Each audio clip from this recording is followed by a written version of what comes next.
to the Kent Lapp Podcast. Why our hearts don't need to be troubled is because I am the way, the truth, and life. No one comes to the Father except through me. And I think that's a really key point, because our hearts are troubled, man. And that's one of the issues with like cultural Christianity, like where you have a very small view of God, and you're using Him for your benefit. Yeah, your own means. Yeah, your own means is because what you're doing then is you are and are creating others. You're kind of perpetuating many Christians in a maxi world. I think this is a Ray statement.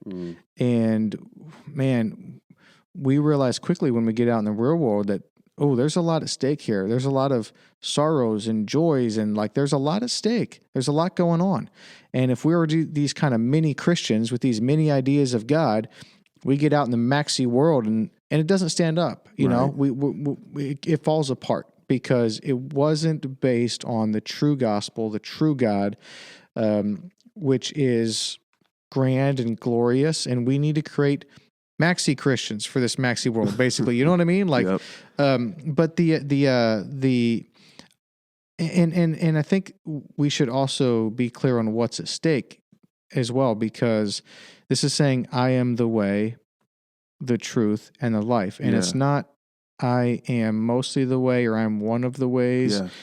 I am the way. And it's this idea that I just heard this today. I forget who was, it was somewhere in the Gospel Coalition. I was listening to a podcast from a while back that was talking about I am statements in John.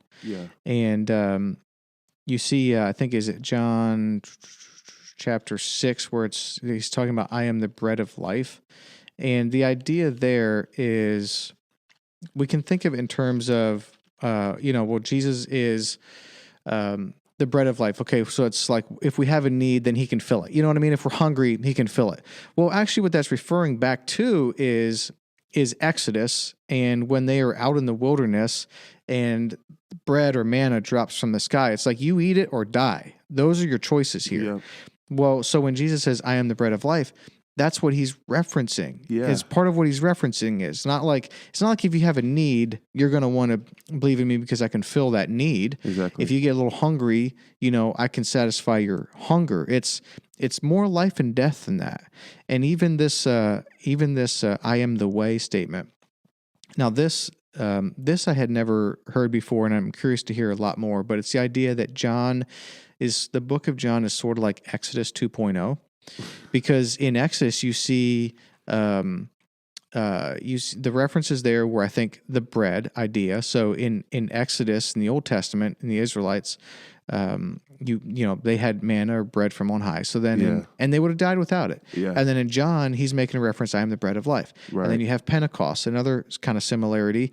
And then even here in this verse in John 14, he's talking about basically the promised land, which they were on their way to the promised land in Exodus too. And now we kind of have some talk about the promised land or hope in the future. So assuming that one way to look at John, that's okay, the book of John, is as a kind of a version of like an Exodus 2.0, well, then I am the way has a whole new meaning too, because what they had in Exodus was the pillar of cloud by day and the pillar of fire at night that they would follow.